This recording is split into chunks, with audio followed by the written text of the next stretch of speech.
Hey everybody, it is Chandra, or back to me here on YouTube. It's been a week or two, right?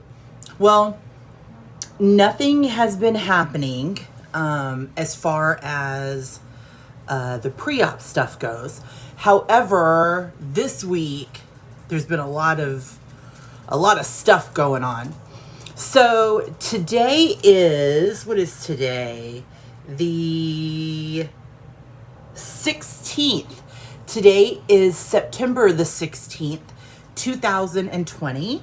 We are right in the middle of the pandemic for those that see this in a couple of years.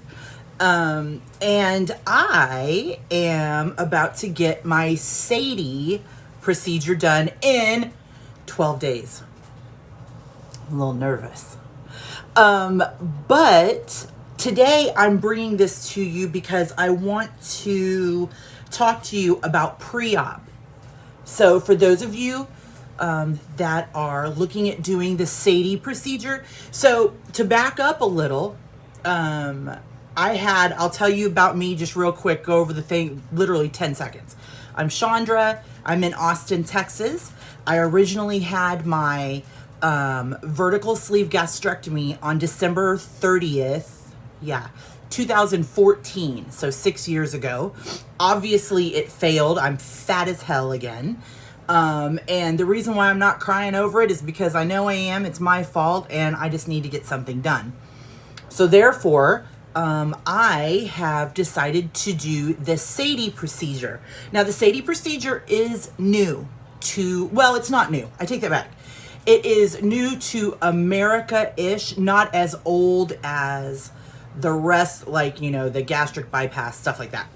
And so therefore, a lot of insurance companies still are not paying for it. My insurance company is not paying for it. So I am doing this out of pocket.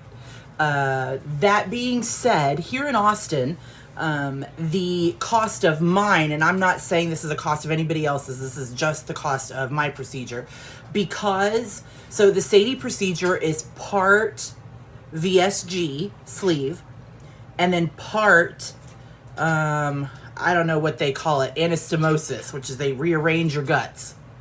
I'll just leave it at that. But the sleeve portion of it was approximately $10,000, $11,000, and the anastomosis part was $10,000. And so because I have already had a sleeve, my doctor will not adjust the sleeve.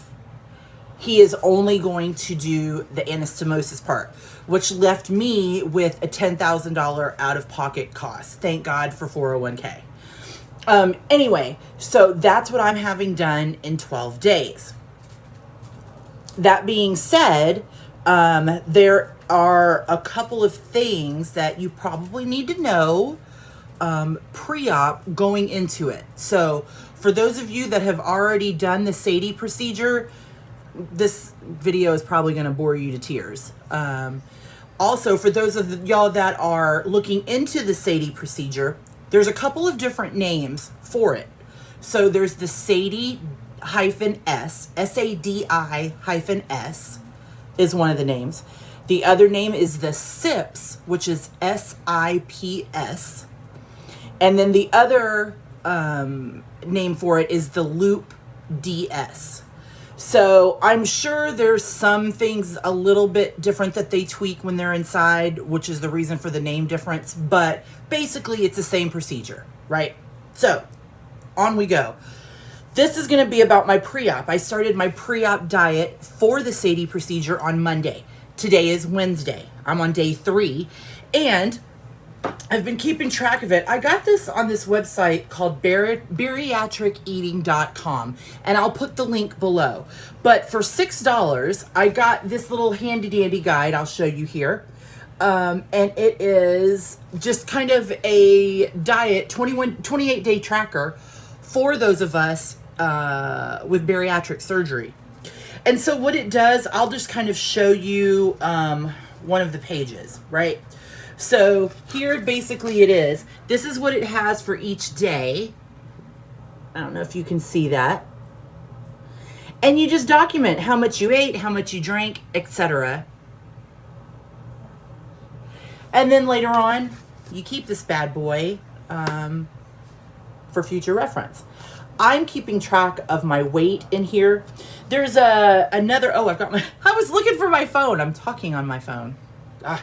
There is an app that I have been using for a while, and it's called Keto Diet. Go look it up, Keto Diet. I think for the advanced app, you have to pay like $2.99 a month. Totally worth it.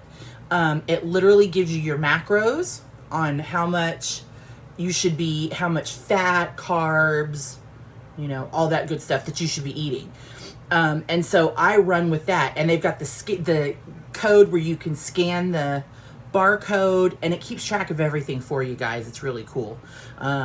So I've been using that. My doctor says, hey, Chandra, listen, for pre-op, there's a lot of different pre-ops out there, guys, on diets and stuff that you have to do. My bariatric surgeon, Dr. Stephen Fass, because he's the best if you're in Austin or the Central Texas area, Dr. Stephen Fass, F-A-S-S, with Capital Surgeons Group. Amazing, sweetest man ever. Anyway, I digress. Dr. Fass said, listen, I don't do the full liquid diet. I don't do the, you know, stand on one foot and chew bubblegum diet. Basically, we're doing keto. So you, Chandra, in your overweight self, need to eat less than 30 carbs a day. That's it. 30 carbs a day. Under that. So when he first told me, right, when this whole thing started like a month ago, I was like, meh. Piece of cake, right? Guys, if you've never done a keto diet and you've never counted carbs, like this girl had never counted carbs, that shit is tough.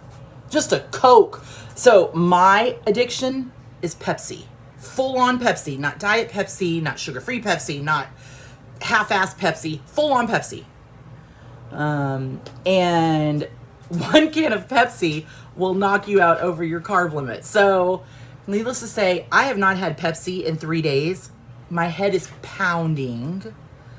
And so I've been taking some Excedrin migraine for that. It's helping.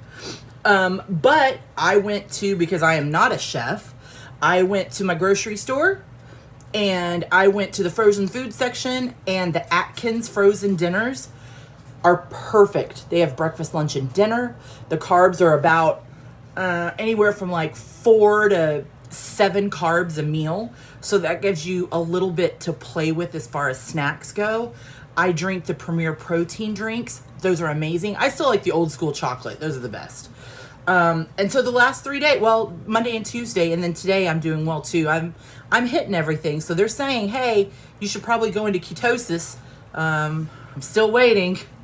I don't think I'm in it yet, but so, you know, I'm going through that. And then on the 28th, so in 11 and a half days, I go in for my SADI. So excited. So anyway, I just thought I would let you know, kind of, this is run way longer than I thought it would. They have a ton of paperwork. Tomorrow, I'm going to come on here, guys, and I'm going to talk about vitamins. And what my doctor says I should take, because, you know, with the SADI procedure, for those of you that are kind of just looking, you have to be on vitamins the rest of your life. Because even though there's malabsorption, my ring light just turned off. So even though there's malabsorption, with as far as the junk goes, you don't absorb your nutrients either. So you've got to get those in some way, somehow. I'm going to move this real quick so I can turn my ring light back on, because it only does it for 15 minutes, and this means I'm a chatterbox. Okay. So yeah, so tomorrow I'll get on here with you guys and we will talk about vitamins, and I'd love to get your input. So if you've made it this far at 9 minutes and 30 seconds, great. Jump on tomorrow and tell me what you take as far as your vitamins go. I love you all. As usual, the countdown has begun. If you don't follow me, follow me. And let the fun begin. Bye, guys. Have a good day.